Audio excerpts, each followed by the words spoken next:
بینندگان عزیز سلام. برنامه اخباری آزادی با آخرین تحولات تاجیکستان و جهان منظور شماست. نخست توجه کنید و سرخط موضوع برنامه امروز 2 آگوست.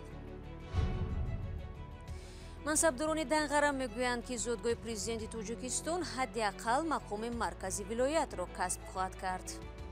در نظر است که میشود، لیکن ما شما در حوزه 100% آنی گفتن نمیتونیم که کی مثال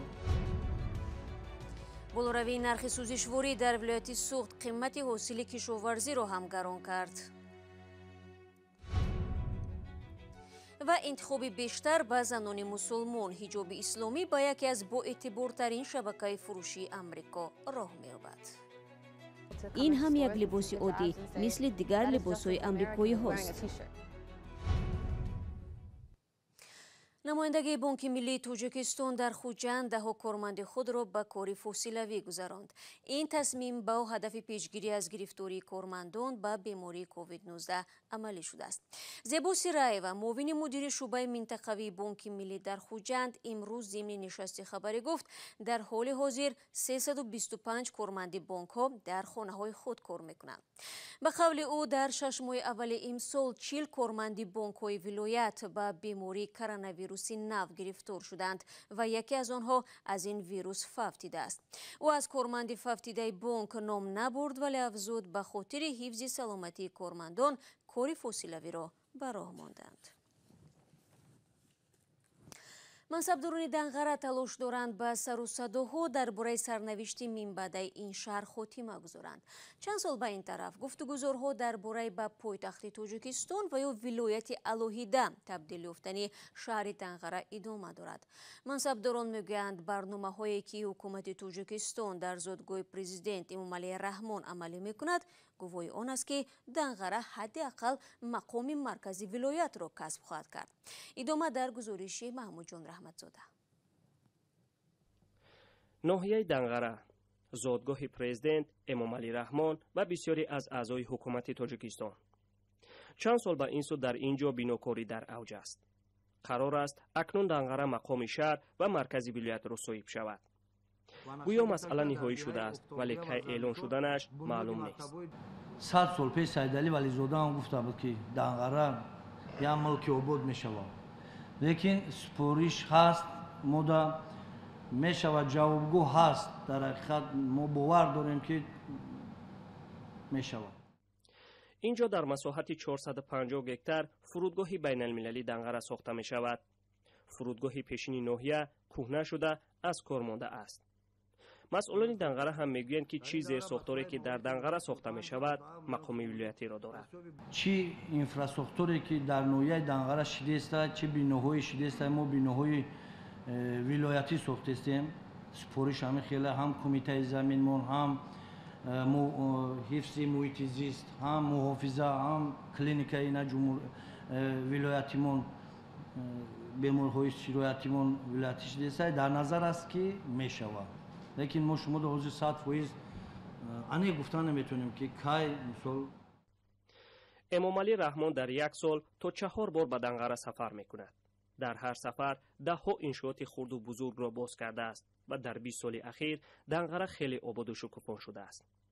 سال 2005 در اینجا بخش دانشگاه کشاورزی تاجیکستان باز شد که در سال 2012 به دانشگاه دولتی دنقره تبدیل یافت. سال 2016 دانشگاه طبی ختلان هم در اینجا تأسیس یافت.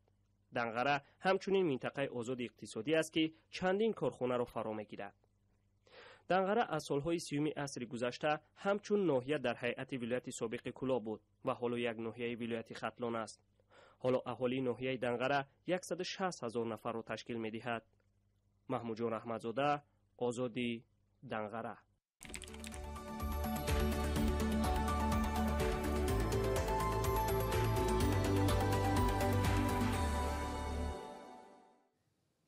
شما برنامه خبری رادیو آزادی رو تماشا دارید. به صورت حسابی که وزارت مالیه تاجیکستان برای کمک به ضرردیدگان مناقشه مرزی باز کرده بود، مبلغ وارد نشده است. در این باره مسئولین وزارت مالیه ضمن نشست خبری بیان داشتند، اما سبب آن را نگفتند. намояндагони ҷомеаи шаҳрвандӣ мегӯянд нобоварӣ боис шуд ки сокинон аз гузарондани маблағҳои хайрия ба суратҳисоби вазорати молия худдорӣ варзанд. мулло раҷаб юсуфӣ ва шаҳлои абдулло бо ҷузъиёти бештар. 3 ماه پیش به دنبال خراب شدن این منزل‌ها در مناقشه مرزی، ده‌ها نفر آمادگی خود را برای رسانیدن کمک بیان کردند. نمایندگان جامعه شهروندی برای جمع‌آوری کمک‌ها صورت حساب هم گشودند، ولی مقامات تصمیم را از دست جامعه شهروندی گرفته هشدار دادند که مبلغ‌های خیریه برای ضرر دیدگان تنها به صورت حساب مخصوص وزارت مالیه گذرانده شود. خزینه‌داری چون حساب گشودیم و حتما رسمی هم به سازمان‌های بین‌المللی برای دستگیری کردن نفرایی که از این مناقشه‌ها بگیم که آسیب دیدن، خسارات دیدن، خب مراجعت رسمی کردیم، کاربری کرده ایستادیم که در این سمت هم یگو مبلغ‌های ضروری جلب شوند و که دسترس شوند مبلغ‌ها. پاسخ‌های وزیر مالیه و معاون اولش درباره کمک‌های وارد شده از هم فرق می‌کرد. من فکر می‌کنم که ما اونقدر مبلغ زیاد در این صورت حساب جلب مبلغ وارد نشدند. وارد نشده است تا امروز. بله. اظهارات معاون اول وزیر درباره وارد نشدن مبلغ به صورت حساب در حال صدا داد که نمایندگان جامعه شهروندی برعکس این را میگویند. رجب میرزا روزنامه‌نگار و مسئول گروه فیسبوکی اخبار برای افکار گفت به صورت حساب وزارت مالیه 10,000 سامانی گذرانیدند. به تاکید روزنامه‌نگار تنها ناباوری باعث شد که مردم از دادن مبلغ خیریه به دست مقامات خودداری کردند. و چون دیدن که حسابات نمیتن شفافیت نمیکنه این مردم مبارزه کردن پیش از آن تامین کردن شفافیت. مثلا در مثال ما بدخشان دیدیم که هر روز مردم روی میدادن خود مقامات حسابات میدادن و مردم هم یعنی مطمئن بود که هر پولی که وارد میشد به همین حساب به کجا صرف میشد و این باوری مردم. در مناقشه خونین آخر ماه اپریل در مرز تاجیکستان و قرقیزستان 10 منزل از هر دو طرف ویران شدند. اول ماه ایول مقامات تاجیک چندین خانه‌های ضرر دیده را دوباره بنیاد کردند. مولو رجب یوسفی، شهلای عبدالله، آزادی دوشنبه. سلام، اگر خط و خبر می‌خواهید ما داریم. نوید بامدادی، سرخط خبرها، اخبار تاجیکستان و جهان، گزارش‌ها و تحلیل‌ها. چی می‌گذرد و چرا؟ دانستن فهمیدن است. زمینه یا اپی ما را بگیرید. برنامه را ادامه میدیم و رو میارم به موضوع دیگر. ساکنان و رانندگان توجیک از با شدت بالا رفتن نرخ مواد سوزشواری در کشور اظهار نگرانی میکنند. رقم‌های رسمی هم که از سوی کمیته امور پیشنهاد شده است جهش بی سابقه قیمت بنزین و گاز را در نیم سال جاری نشان میدهد. اداره ضد انحصاری در این باره رسما توضیح نداده است، ولی مردم در شمال تاجیکستان ضمن صحبت با همکارم فرزان محمدی درباره تاثیر گرانی به کار و زندگی و وضع اقتصادی عائله‌شان صحبت کردند. آخر ماه ایول در شمال کشور نرخ سوزشواری برای نقلیات‌ها تا حدود 20% نظر به یک ماه قبل بلند شد. روز 3 ایول در اکثر تابلوهای نقطه‌های فروش مواد سوخت نرخ 1 لیتر گاز نزدیک به 6 سامانی، بنزین قریب 10 سامانی و دیزل به 9 سامانی نوشته شده است. در مقایسه به یک ماه پیش تقریباً 70 درم افزایش یافته است. فروشندگان این افزایش را شرح نمی‌دهند. رانندگان میگویند آن به کم و گران شدن واردات بستگی دارد. از پیش از قرقیزستان میگفتند، حاضر از روسیه گفته است. از روسیه وارد شده است میگن. پیش از قرقیز که بود تمام چی ارزان بود. خالد پای داشته خالد. زوران خد قرقیزان خد و انصاف هستند در این جهت. راننده ها میگن نرخ گاز در خوجند نسبت به دوشنبه بیشتر گران شده به کار کراکش و مسافربرها تاثیر کرده است. به گفته آنها مسافران نیز از بلندشوی راهکرها ناراضی‌اند ولی علاج دیگر ندارند. دهقانان هم میگن به خاطر قیمت شدن راهکرها از فروش حاصل امسالهشان فایده کم میگیرند. ما خرگوش کیلومتر ماشین می‌آوریم 150 بود 200 و 350. شرکت‌های گازپروم، گازوئیل، آریا، راه سامان نفت، سیگنج و سوخت نفت از جمله وارد کننده های مواد سوزشواری در تاجیکستان به حساب می روند. در حالی که ایده گرانی نرخ سوزشواری را به خواستهای مونوپولیستان ساحه ربط می‌دهند، پیشتر مقامات خدمات ضد انحصاری تاجیکستان دلیل قیمتشوی سوزشواری را به کاهش انتقال آن از قزاقستان پیوند داده بودند. رانندگان و خریداران در بسته بودن مرزها با قرقیزستان می‌دانند. ولی مسئولان ریاست گمرک در ولایت سوخت در نشست مطبوعاتی اخیر گفتند که مرزبندی جانب قرقیزستان به کاهش‌یابی آمار ارزش مالیوی تاثیرگذار بودن نمی‌تواند، زیرا در گذشته هم حجم گردش مال با این جمهوری در مقایسه با دیگر کشورها چندان نظررس نبود.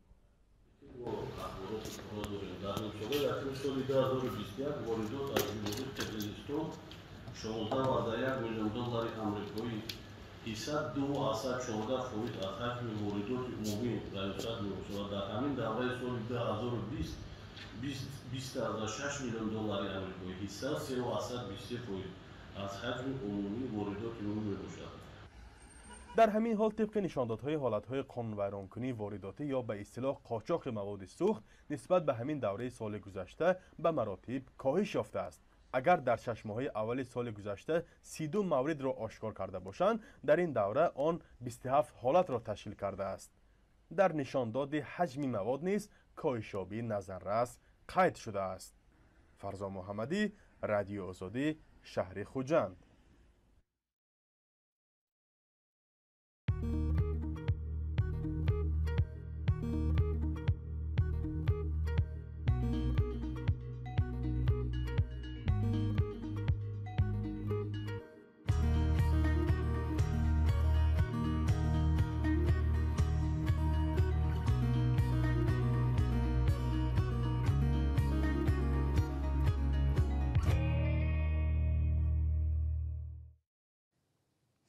یک خانم آمریکایی زاده سومالی به استحصال نوع‌های گوناگون حجاب‌های آغاز کرده است که قرار است در یکی از بزرگترین مغازه‌های آمریکا به فروش گذاشته شود. خودش میگوید هدفش پیشنهاد انتخاب بیشتر به زنان مسلمان و معمولی کردن فروش حجاب در مغازه‌های آمریکای شمالی است. گزارش صدای آمریکا را می‌بینیم که همکارم طاهر سفر تقدیم می‌کند. مشتریان در این فروشگاه نوردستروم در شهر مینیاپولیس حالا میتوانند حجاب‌های را بخرند که شرکت هینا و حجاب استحصال کرده است. مدیرش میگوید برای زنان مسلمان در فروشگاه‌های آمریکا انتخاب کم است. این یک همکاری ویژه است. ما برای ساختن لباس‌های کار می‌کنیم که در سراسر مغازه‌های آمریکا و کانادا فروخته شوند. امیدوارم که جوان زنان و دختران مسلمان امکان پیدا می‌کنند در مغازه‌های نوردستروم لباس‌های دلخواه از جمله حجاب بخرند. هلال فروش حجاب‌ها را در یک دکان شفاخانه آغاز کرد و بعد از آن که دید بعضی زنان به جای حجاب رخت بیستر را به سر می‌کشند. محمد عمر یکی از مدیران نوردستروم میگوید همکاری با شرکت هلال برای استحصال حجاب‌های شاهی، پختگی و شیفون پیشنهادی ضروری برای آنها بود. همکاری با هینا و حجاب کار خوبی ما برای وسیع کردن نوع‌های مال‌های فروشی و رسانیدن آنها به مشتریان یک بخش بازار است که دست نخورده بود.